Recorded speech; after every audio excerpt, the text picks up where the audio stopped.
What's up, guys? It's a Spartan M129 Red Light Studios Madden NFL 15 connected franchise mode.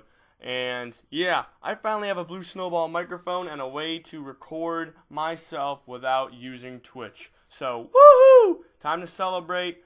More customized and creative videos on the way using my cheap-ass Windows Movie Maker and other such equipment. But until I get stuff like Spartan M129, this is all you got. So, we will be doing a Madden NFL 15 connected franchise, despite the fact that Madden 16 is already on the way. And while I realize that I'm making this just 20 days before its release, Madden 15 still has the mechanics, and it still runs like a beauty, connected franchise mode and all, and the storytelling ability you can use with it is just great. So, on that note, even if Madden 16 comes out, I may continue this franchise, or I may restart it on Madden 16 using the more updated rosters. Obviously, they're a season apart. In retrospect, though, this will be either a one franchise or multiple franchise. And I realized I just said that twice, but it'll either be me doing a league or not. And I'm going to be using custom rosters, and I'm going to tell you why I will be doing that. So, the reason we're going to be using custom rosters in this one, even more so than I've used custom rosters in the past, is we are putting 2015 draft people like Jameis Winston, Marcus Mariota, and we're putting them into the game where they would have been drafted in 2014. I'm doing all the realistic events for that, and people who aren't even in the NFL in 2015 will be in this franchise as well, depending on their skill level, and that is why this is going to be very interesting. So, with that in mind, as well as using this video to introduce the series before I put out the first episode off-season 2014 and whatever, all the moves that we'll make before we start the first season, which is in reality the season that already occurred where the Pats won the Super Bowl, obviously, against the Seahawks.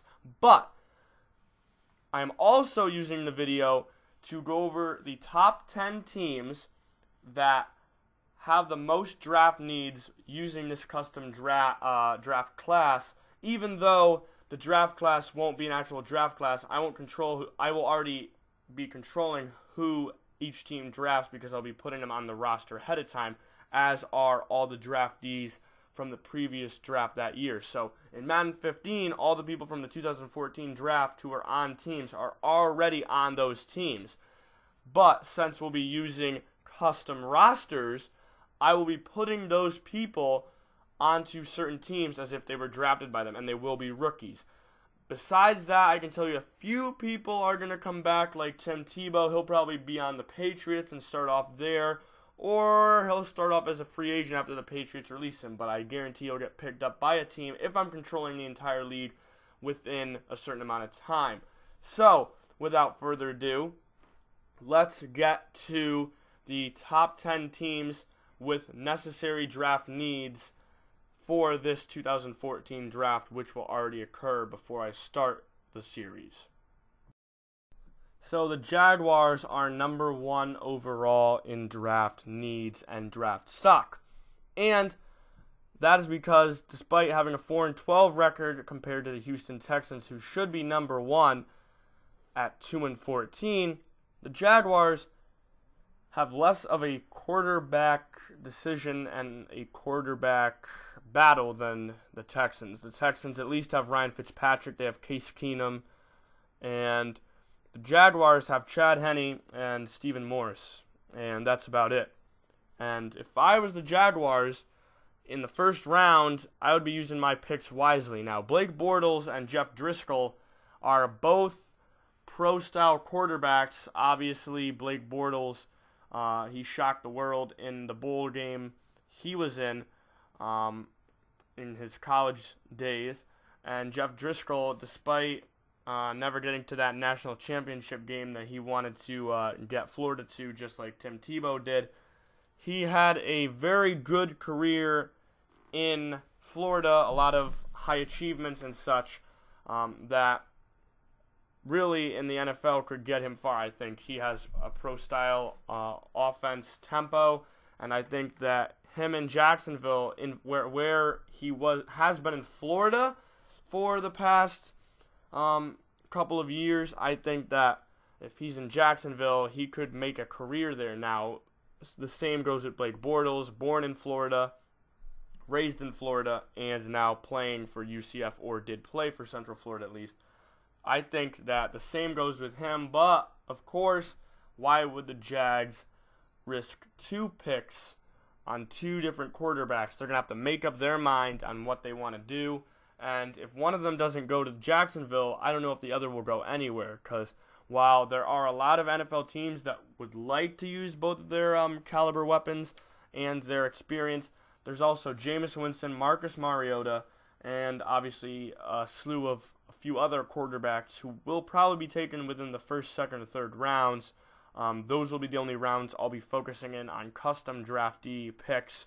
The rest will be all natural, but in hindsight of that, here comes the hard decision for the Jaguars. If they take Driscoll or Bortles, then they have to make up their mind on who they would like to be their first pick at number 3 overall. And if they take Bortles or Driscoll, then you're really playing for your next pick in round number 2, which will be the 39th overall pick, and you need to be focusing on something different than a quarterback. Running back is another issue for the Jaguars. They really don't have an established run game, and their offensive line can also use some needed work. So besides the factor of quarterback, I think that is the most important issue for the Jags. But besides that, I think you're focusing on mostly running back and defense, or I should say offensive line, and that will give them something to work with. You get a good offensive line behind a good quarterback and some running backs.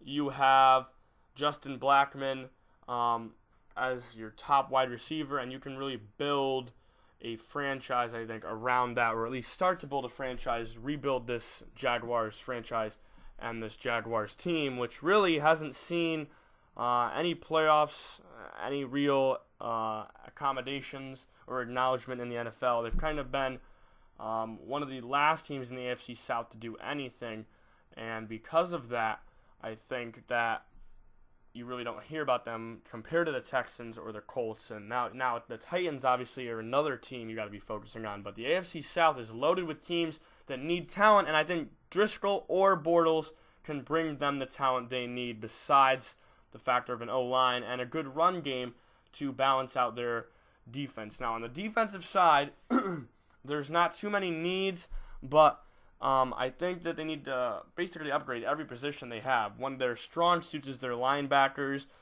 Their defensive line is decent. I think their secondary as a whole could be upgraded a little bit better using this draft. You got cornerbacks like Trey Waynes. You got a safety like Chris Hackett from TCU. But I think that overall the defense is better than the offense, because still you're looking for a decent quarterback who can kind of carry your team for a 16-game season, unlike Chad Henne or Stephen Morris can do right now. Now, up next are the Cleveland Browns, and the Cleveland Browns need a lot of work at quarterback, just like the Jaguars. They have a question to answer. Despite having a 4-12 record, again, we're going to put them in front of the Texans. In fact, you're going to see the Texans aren't as high up as you would think. As I said, theoretically, they're supposed to be way better than they are. Now, at quarterback, obviously, the Browns have released Brandon Weeden, and he is vying to find another team to sign with at the moment, as we are still in the early stages of May before the NFL draft in June. But despite that, you still got Brian Hoyer, and you have the veteran, 9 years, Jason Campbell. You've got a slew of draft picks in this upcoming draft, and I think that if the Browns are smart, they're going to use one or two of them to their advantage to get 2 top quarterbacks. And besides that, I see a lot of potential for the Browns O-line. So besides the fact of you're selecting a quarterback, you've got John Greco, Joe Thomas, and Alex Mack on the O-line. I think their guard position could use some strength besides Greco.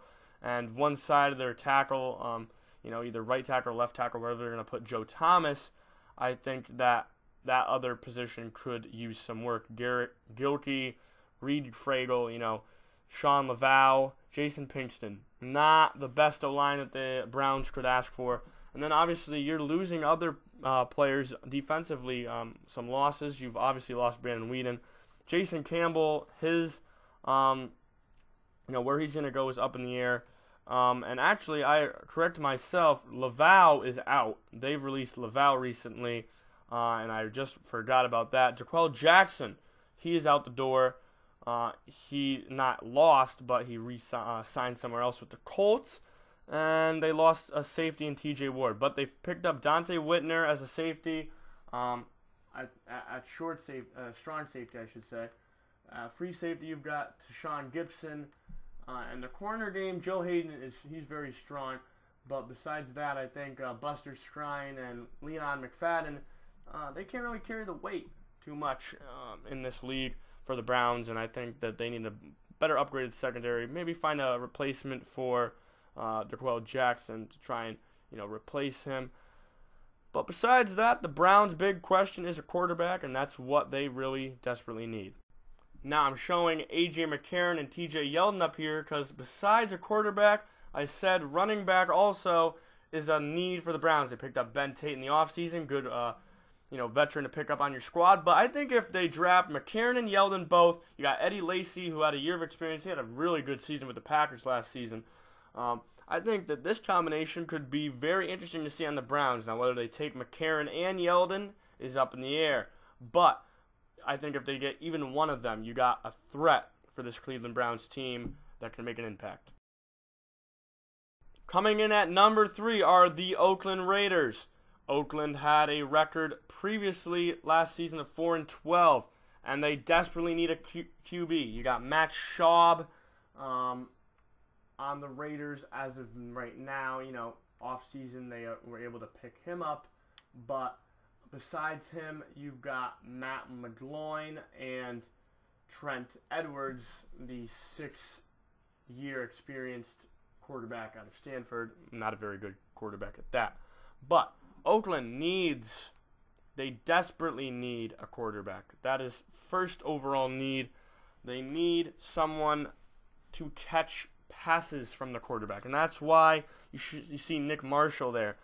This man led Auburn to the BCS National Championship game, which they ended up losing to, obviously, Florida State, the Seminoles, Jameis Winston. And that's why Jameis Winston, coming into this draft, has a lot of options of teams that will probably attempt to draft him. But he's obviously, I don't think, not going to go number 1 overall. I think that's going to be a different player, probably a defensive player, because a lot of teams out there need a defensive playmaker.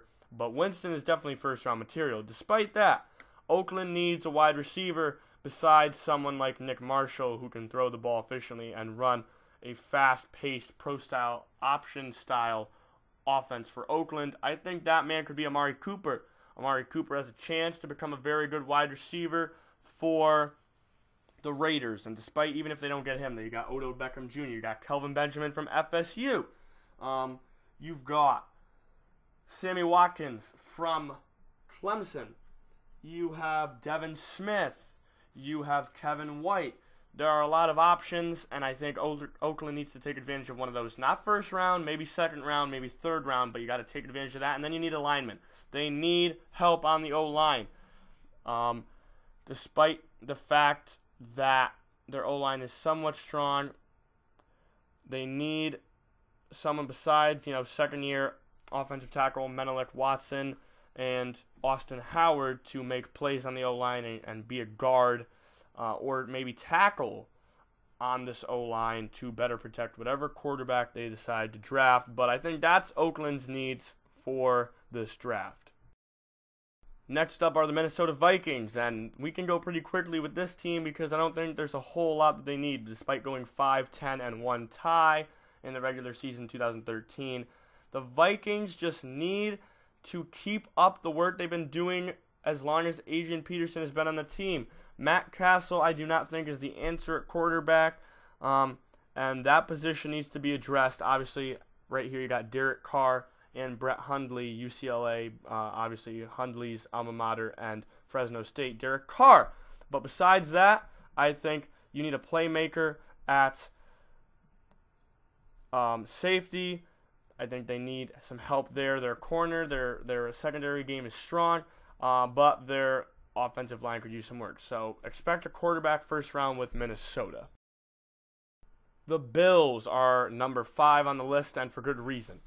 Bills need a playmaker at wide receiver. I think that's one of the top concerns for this team is a playmaker at wide receiver. I think that's something they need. You know, you got E.J. Manuel, but you need a not a veteran. You need a fresh pair of legs at wide receiver to complement E.J. Manuel and his passing attack, despite the fact he hasn't been that great of a quarterback in his first year.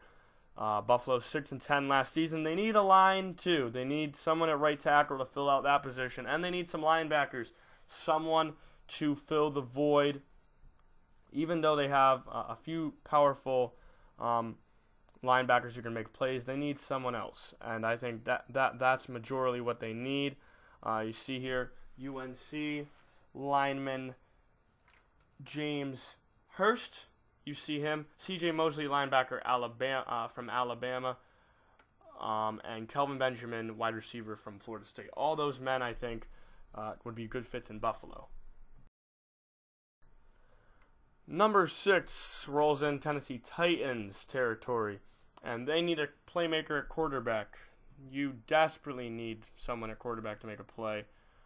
Titans didn't do that well last season, and they need someone to make a play for them. Other than that, I think that you also need someone as a running back, run game. I think that Carlos Hyde from Ohio State fills that void pretty well. We're waiting to see if Ezekiel Elliott from Ohio State will make his debut in the draft this season or not. But that's really what the Titans need. They need an offense, and they have not had one for a while. The St. Louis Rams, coming in at number 7, are a team that don't need too much work. They have Sam Bradford at quarterback. What the Rams really need is a wide receiver on the outside. Tavon Austin has a bright future in the slot as a slot receiver, but I think that the Rams really need a wide receiver on the outside, maybe Devin Smith, to play that role. And then also you see Chris Hackett up there. He could be the playmaker at safety that the Rams need on their defense. And also, they need someone on the O-line. I think that Jack Mewhort over there, you can see him. He could play very well for the Rams. The Washington Redskins, they desperately need an O-line. As you see RG3 there with a question mark, because we don't know how RG3 is going to perform this season, but I'm confident that he is going to perform well for the Washington Redskins in the NFC East. Despite that, Redskins could really use an O-line. I think that's partially what they're missing, are people on the O-line, to revolve around the center. I think the center position is pretty locked down for the Redskins.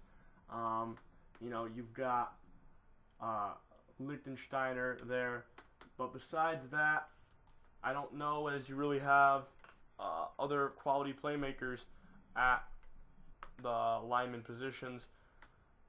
Tyler Palumbis does not play up to my expectations, and neither does Sean Laval, who signed with the Redskins after being, not released, but not re-picked up by the, Cleveland Browns. I apologize for that. But besides that, I think the Redskins, all they need is an O-line, a secondary at safety, and some linebackers. The New York Giants are a team in the NFC East as well as the Redskins who, despite having a 7-9 record last season, not being that bad, they need a lot of security at different positions. Wide receiver, you got Victor Cruz and Ruben Randall, but they need someone better to make plays. They need a new playmaker. They need someone new. They need insurance at the defensive tackle position. Jason Pierre-Paul at defensive end. he's the one really filling out most of the roles at pass rushing right now, and they need someone better to make plays. And then besides that, they could use a quality corner in the secondary. See, they're at the top right in the Giants. That's the Giants secondary. They need better playmakers at that position. Number 10, the last official needs for the San Diego Chargers, and why they are up here, I honestly don't know that much myself. You have better teams that could be up here instead of them. The Lions at 7-9. You've got the Falcons at 4-12, but the Falcons are pretty solid. They got Matt Ryan. They're another team that just hasn't lived up to the expectations yet. The Chargers are another story. They only have one real threat besides Eddie Royal and Keenan Allen, the rising star rookie last season, and they need someone to upgrade the cornerback position. Trey Waynes from Michigan State, he can fill that void, but they also need another wide receiver, as I said, as a playmaker, and they could use a nose tackler to upgrade that defensive line. It's not really working for him that well last season. Finally, we've got the Houston Texans as one of our two unlisted teams. Houston has Case Keenum and J.J. Watt, two recent picks but J.J. Watt and the defense, they need to upgrade the defensive positions on defense. They're building a team around defense. Defense is key in Houston. You got to build that defense. And then at quarterback, I don't think Case Keenum is the solution, but if they draft a QB, expect it not to be with one of their first picks. And then finally, we've got the unlisted Tampa Bay Buccaneers, or the Bucs. That is one of the bigger questions. They need a playmaker. Mike Glennon, I don't think, is living up to the expectations at quarterback, and neither is Josh McCown going to, even though they signed him. So, despite that, I think Buccaneers could use Jameis Winston. He's coming off a great national championship win at Florida State. That's why he declared for this draft. And besides that, they need an O-line to complement Winston's very intelligent passing skills, because their O-line is weak at the moment. Besides that, they need some help at corner. That's all I've got for this video. Be sure to stay tuned for this upcoming series. I might put out an actual draft video to do the first 3 rounds of the draft, or at least give you guys an idea of what eventually happened. Other news and info for this upcoming league.